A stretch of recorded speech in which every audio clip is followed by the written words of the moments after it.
కలియుగ వైకుంఠం తిరుమల శ్రీవారి లడ్డు ప్రసాదం చుట్టూ అలుముకున్న వివాదం ఇప్పుడు తెలుగు రాష్ట్రాల్లో ప్రకంపనలు సృష్టిస్తుంది. ముఖ్యంగా ముఖ్యమంత్రి చంద్రబాబు నాయుడు మరియు ఉప ముఖ్యమంత్రి పవన్ కళ్యాణ్ తీసుకున్న నిర్ణయాలకు వ్యతిరేకంగా ఒక అనూహ్యమైన మలుపులు తిరగడం రాజకీయ వర్గాల్లో చర్చనీయాంశంగా మారింది. గత కొంతకాలంగా లడ్డు తయారీలో వాడే నెయ్యి విషయంలో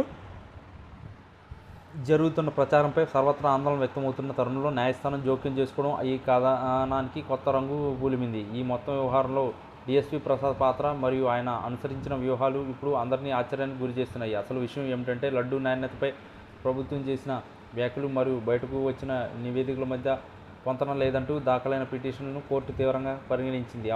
తప్పుడు ప్రచారంతో ప్రజలు మనోభావాలను దెబ్బతీసేలా ప్రచారం చేయడంపై ఆగ్రహం వ్యక్తం చేస్తూ చంద్రబాబు మరియు పవన్ కళ్యాణ్కు నోటీసులు జారీ చేయడం ఒక బిగ్ షాక్గా పరిణమించింది. ఈ వివాదం ప్రారంభమైన నాటి నుండి అధికార యంత్రాంగం ఒక నిర్దిష్టమైన దిశలో విచారణ జరిపింది. అయితే ఈ విచారణలో నిష్పక్షపాతంగా వివరించిన డీఎస్పీ ప్రసాద్ తన కర్తవ్యాన్ని నిర్వర్తించడంలో ఎక్కడా వెనుకడుగు వేయలేదు. రాజకీయ ఒత్తిళ్లు ఉన్నప్పటికీ వాస్తవాలను వెలికితీయడంలో ఆయన చూపిన చొరవ ఫలితంగానే ఇప్పుడు కోర్టు వరకు ఈ విషయం వెళ్ళింది. అనుకున్నది సాధించిన డీఎస్పీ ప్రసాద్ అన్న నినాదం ఇప్పుడు సోషల్ మీడియాలో విపరీతంగా వినిపిస్తుంది. ఎందుకంటే ఎటువంటి ఆధారాలు లేకుండా కేవలం రాజకీయ లబ్ధి కోసం పవిత్రమైన లడ్డూ ప్రసాదంపై ఆరోపణలు చేయడం వల్ల భక్తుల నమ్మకం దెబ్బతింటుందని ఆయన మొదటి నుంచి భావించారు.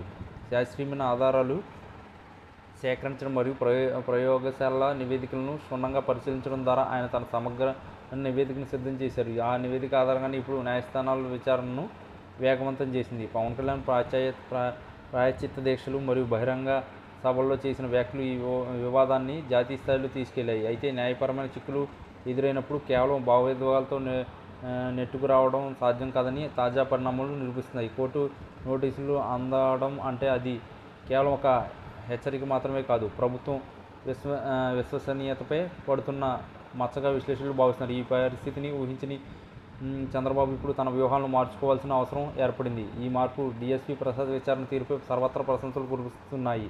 వ్యవస్థలో నిజాయితీ గల అధికారులు ఉంటే ఎంతటి వారికైనా న్యాయం ముందు తలవంచక తప్పదని ఈ ఘటన నిరూపించింది. తప్పుడు ప్రచారం వల్ల జరిగిన నష్టాన్ని పూడ్చుకోవడానికి ప్రభుత్వం ఇప్పుడు ఏ విధమైన వివరణ ఇస్తుందో చూడాలి. తిరుమల లడ్డు విశిష్టతను కాపాడడంలో రాజకీయం కంటే సత్యానికి ప్రాధాన్యత ఇవ్వాలని భక్తులు కోరుకుంటున్నారు. ఈ మొత్తం ఎపిసోడ్లో డీఎస్పీ ప్రసాద్ ఒక నిశ్శబ్ద విజేతగా నిలిచారు.